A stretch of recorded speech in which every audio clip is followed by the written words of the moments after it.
Tendo exposto a vaidade de seus pensamentos e por conseguinte a sua situação, humilhe-se por elas. Para isso me baseio em Provérbios capítulo 30, versículo 32, onde Agur nos ensina a nos humilhar tanto pelos pensamentos como pelas ações.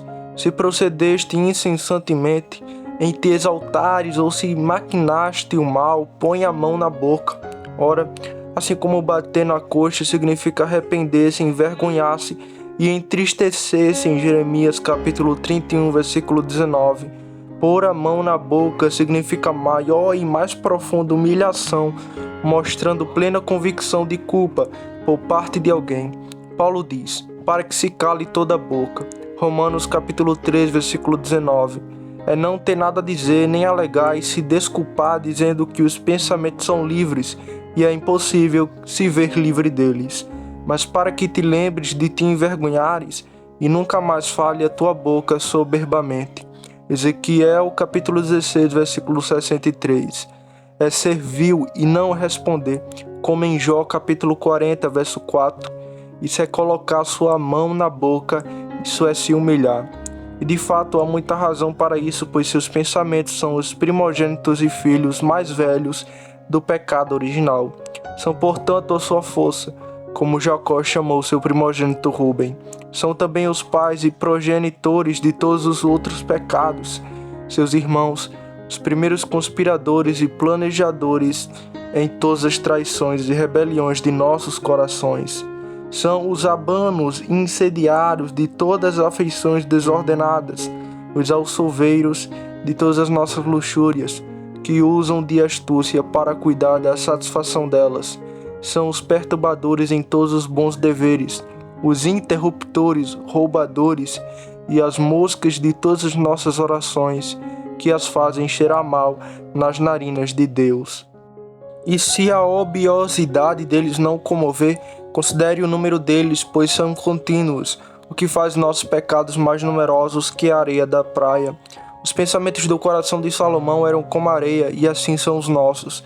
Em menos de 1 minuto mais, pensamentos se passam em nós, que grãos de areia passam durante 1 hora na ampulheta.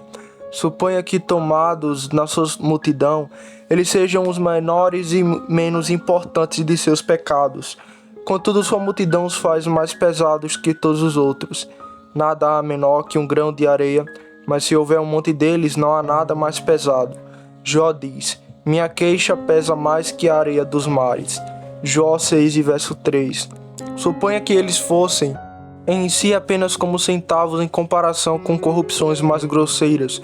Contudo, porque o manancial nunca cessa de jorrar, dormindo ou acordado, eles prefacem a maior parte daquele tesouro de ira que estamos entesourando. Saiba que Deus pedirá contas de cada centavo e no seu castigo Ele não poupará você de nenhum pensamento vão. Saiba que Deus olha para nossos pensamentos e veja a acusação que Ele traz contra o mundo antigo, que foi registrado em Gênesis capítulo 6, versículo 5, quando Ele pronunciou o pesado julgamento de destruir aquele mundo. Acaso Ele alega os seus assassinatos, adultérios e corrupções grosseiras como a causa principal da destruição? Não, mas seus pensamentos, os quais, por serem muitos e continuamente maus, o provocaram mais que todos os outros pecados. Desça então ao seu coração e considere o bem, para que você seja humilhado, para que veja a sua maldade. E se em um cômodo se acha tamanho tesouro de iniquidade, o que se dirá de todas as outras câmaras do corpo, como Salomão as chama? Considere-os para humilhá-lo, mas não para que toda essa multidão o desencoraje, pois Deus tem mais pensamentos de misericórdia em si do que tem de rebelião. O salmista diz, são muitos os teus pensamentos para conosco, são mais do que se pode contar. Salmo 40, verso 5. Foi ontem que você começou a ter pensamento de rebelião contra Ele, mas seus pensamentos de misericórdia são desde a eternidade e alcançam a eternidade. Portanto, em Isaías capítulo 55, versículo 7, tendo feito menção de nossos pensamentos, ele diz, deixe o iníquo em seus pensamentos, converta-se ao Senhor, que se compadecerá dele, e volte-se para o nosso Deus, porque é rico em perdoar. Isso porque essa objeção de que há uma multidão de pecados poderia vir para desencorajar as pessoas da esperança de misericórdia.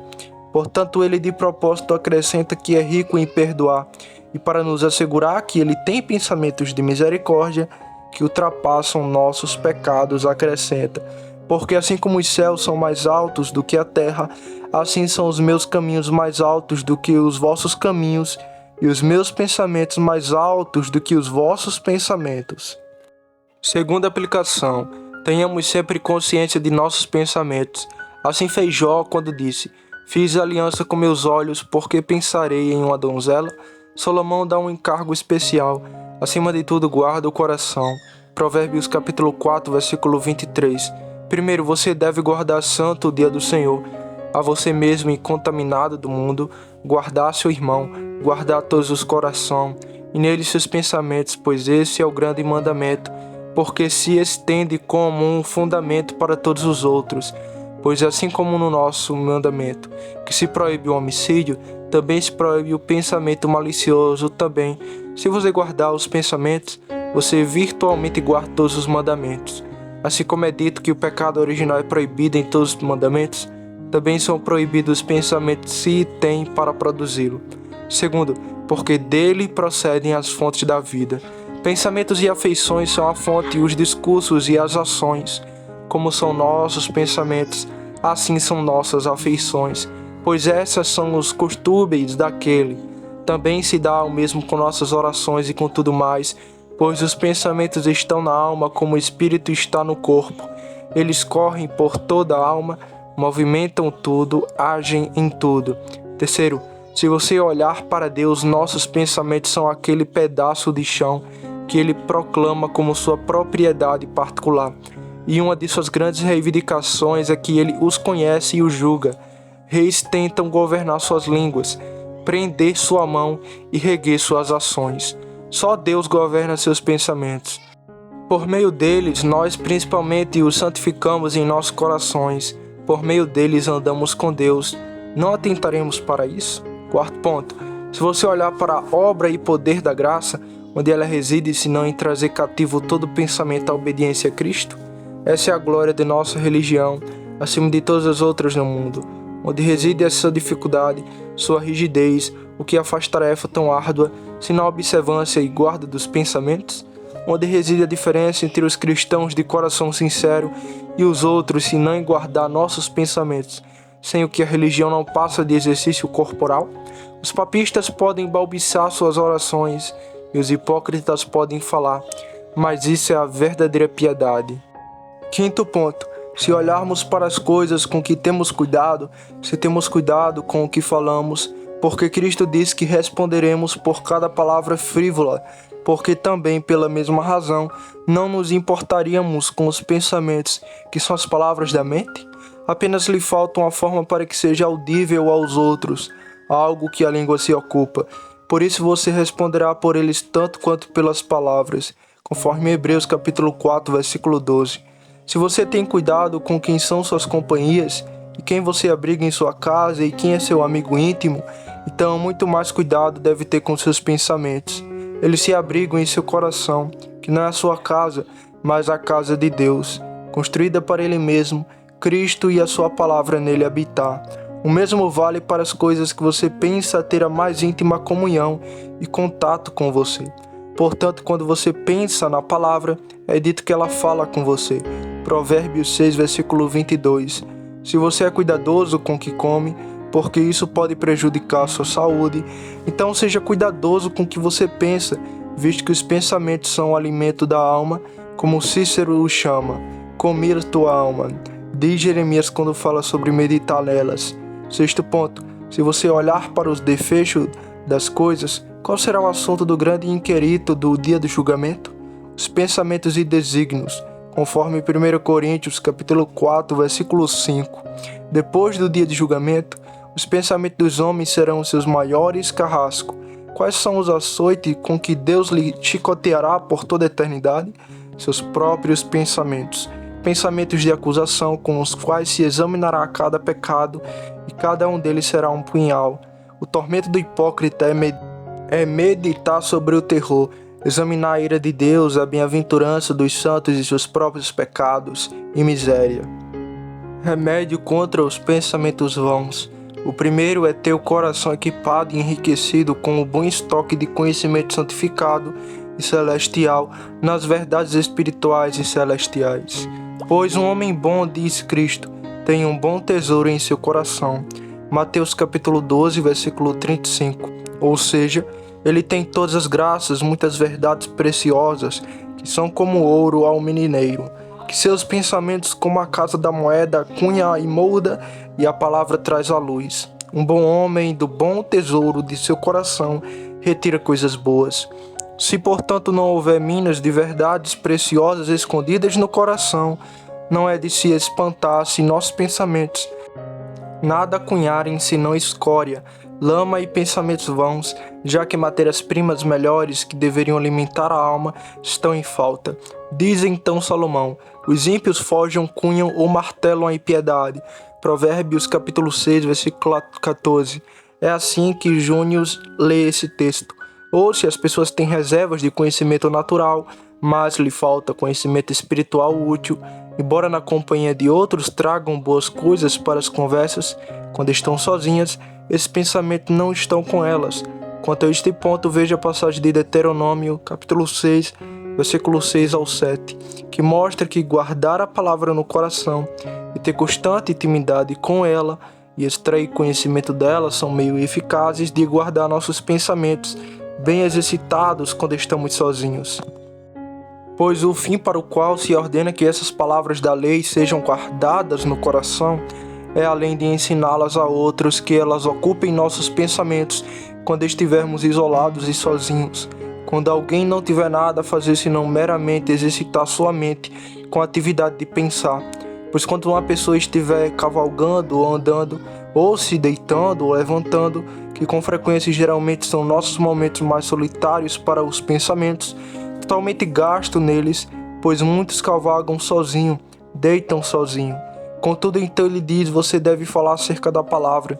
Esse mandamento alguém que está sozinho não pode cumprir. Portanto, falar aqui não significa apenas logos prorofícios, a conferência exterior com os outros, embora haja ocasião em que se tem em vista o falar com os outros, como na conversa com seu cônjuge ou com seu amigo. Mas suponha que você não tenha ninguém para conversar.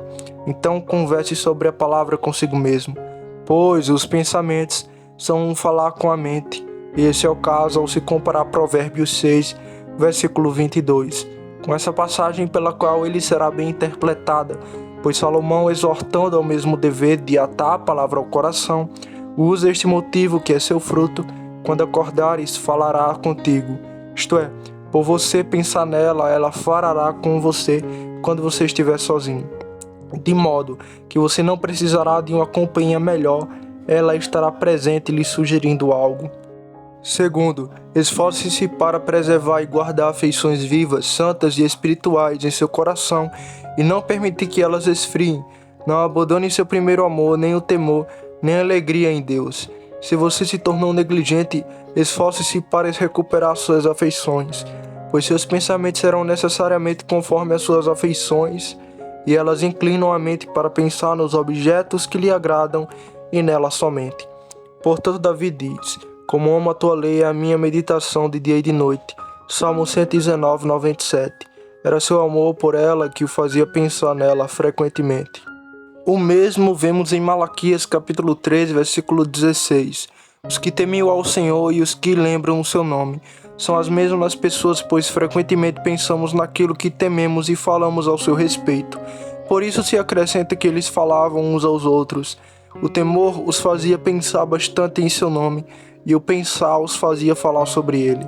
Como são as afeições, assim seriam os pensamentos, e a fala acompanhará a ambos. Na realidade, pensamentos e afeição são a causa, ou seja, causas mútuas um dos outros. O salmista diz: enquanto eu meditava, o fogo ardeu.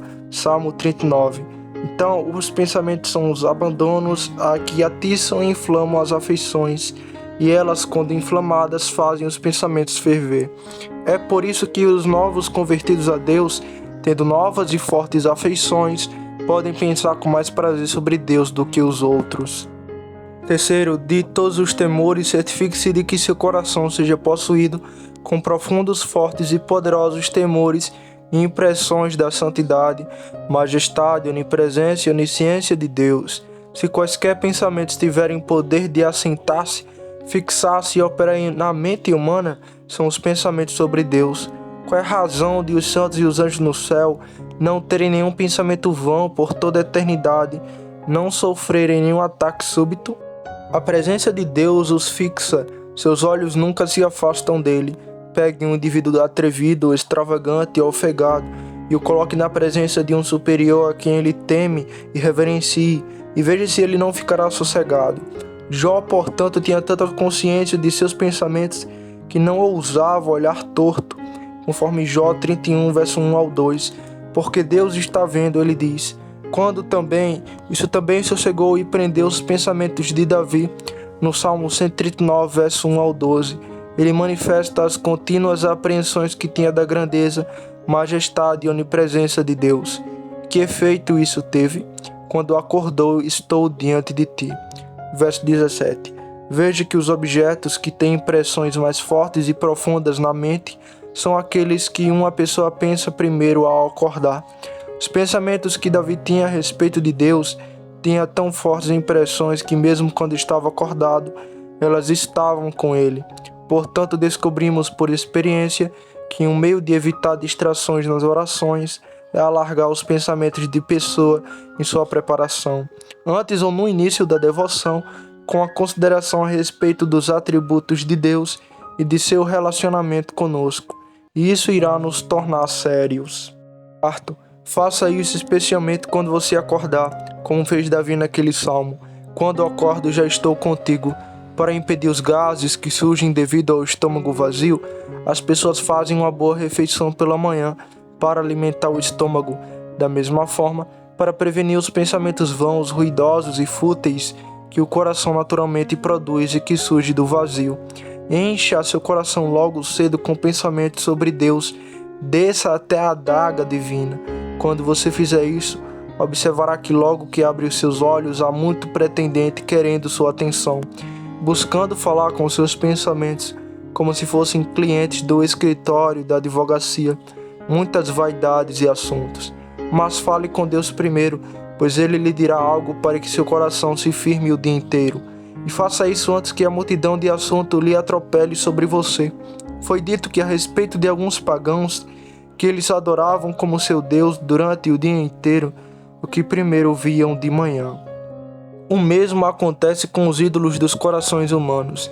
Quinto ponto. Tenha um olhar vigilante e observe seu coração durante o dia. Embora haja muitas coisas nele, não deixe de observá-las para que saibam que elas não passam despercebidas. Se alguém quer orar corretamente, deve também vigiar quem entra e quem sai. Onde se mantém rígida vigilância e supervisão, os magistrados são atentos. O delegado e o policial são diligentes em examinar os desocupados. Você verá poucos deles. Se esses enxames de pensamentos desocupados marcam encontros e passeiam, é porque não há uma vigilância rígida sobre eles. Isto é, de certa forma, tudo o que você pode fazer, pois eles passearão de qualquer jeito. Contudo, não deixe de reclamar deles, de açoitá-los antes de lhe dar passagem. Sexto ponto. Não agrade sua imaginação em excesso com vaidades e entretenimentos. Essas coisas geram pensamentos vãos. Por isso Jó diz que fez uma aliança com seus olhos para que não pensassem em uma donzela. Jó 31:1. Que teus olhos olhem direito. Sétimo ponto. Seja diligente na sua vocação e tudo quanto te vier à mão para fazer, faze-o conforme as tuas forças. Como diz Eclesiastes capítulo 9, versículo 10. Ou seja, em tudo o que fizer, coloque o máximo de sua vontade e força de mente. Que todo canal flua para o trabalho do seu moinho. Concentrar seus pensamentos nesse canal impedirá que eles transbordem em vaidade e tolice. 2 Tessalonicenses capítulo 2, versículo 11. Diz que quem não quiser trabalhar, que também não coma. E 1 Timóteo capítulo 5, versículo 13, fala sobre os ociosos. Não são apenas chamados ociosos porque não se preocupam com o que deveriam, mas também porque se metem onde não deveriam, indo de casa em casa. Seus corpos assim o fazem porque suas mentes vagam, não estando bem concentrados. Quando Davi passeava sozinho, em que loucura sua alma se meteu? Deixe o solo abandonado e verá quantas ervas daninhas logo crescerão. Deus nos ordenou nossas vocações para ocupar nossos pensamentos e dar-lhe trabalho, para que não ficasse ociosos nos espaços entre os deveres da adoração, porque o espírito e os pensamentos dos homens são incansáveis e se ocuparão de uma forma ou de outra. Portanto, assim como os reis mantinham os homens de espírito mais ativos em trabalho constante, para que suas mentes trabalhassem e não arquitetassem planos inadequados, também Deus designou, mesmo no paraíso, ao espírito ativo do homem uma vocação para o manter ocupado. Deus assim cercou os pensamentos humanos e os colocou em uma faixa estreita, sabendo que, se descontrolados e à vontade, eles seriam como jumenta selvagem que sorve o vento. Jeremias capítulo 2, versículo 24. Apenas cuide para não sobrecarregar sua mente com muitos assuntos, mais do que você consiga processar. Isso fez Marta esquecer da única coisa necessária, por estar ocupada com muitas coisas. Lucas 10, verso 4. Isso gera preocupação que distrai a mente. Divide-o e causa pensamentos distraídos e nada mais, de modo que a mente deixa de ser ela mesma. Isso a enfraquece, debilita e não deixa de ser vaidade. Jetro disse a Moisés, quando este se ocupava com muitos assuntos: tu desfalecerás como folha, seca por falta de umidade. Mesmo aquela seiva que deveria ser deixada para os bons deveres se exaure. Como os sonhos surgem devido à multidão de assuntos, também uma multidão de pensamentos vem devido ao ócio. 8º ponto. Na sua vocação e em todos os seus caminhos, para que tenham sucesso, entrega teus caminhos a Deus. Confia ao Senhor as tuas obras e os teus pensamentos serão estabelecidos. Provérbios 16, versículo 3. Ou ordenados, ou seja, guarde-se da confusão e da desordem, e daqueles enxames de preocupações que aborrecem tantos os outros, e assim seus objetivos podem ser mais facilmente alcançados. Alguns pensamentos de fé nos pouparão muito pensamento de preocupação e temores em relação ao assunto que temos em mão. Esses pensamentos são vãos, porque não promovem de modo algum um assunto em questão. Quando essas ondas perturbarem o coração e o agirem e os ventos da paixão aparecerem, se alguns pensamentos de fé vierem ao coração, eles logo o acalmarão.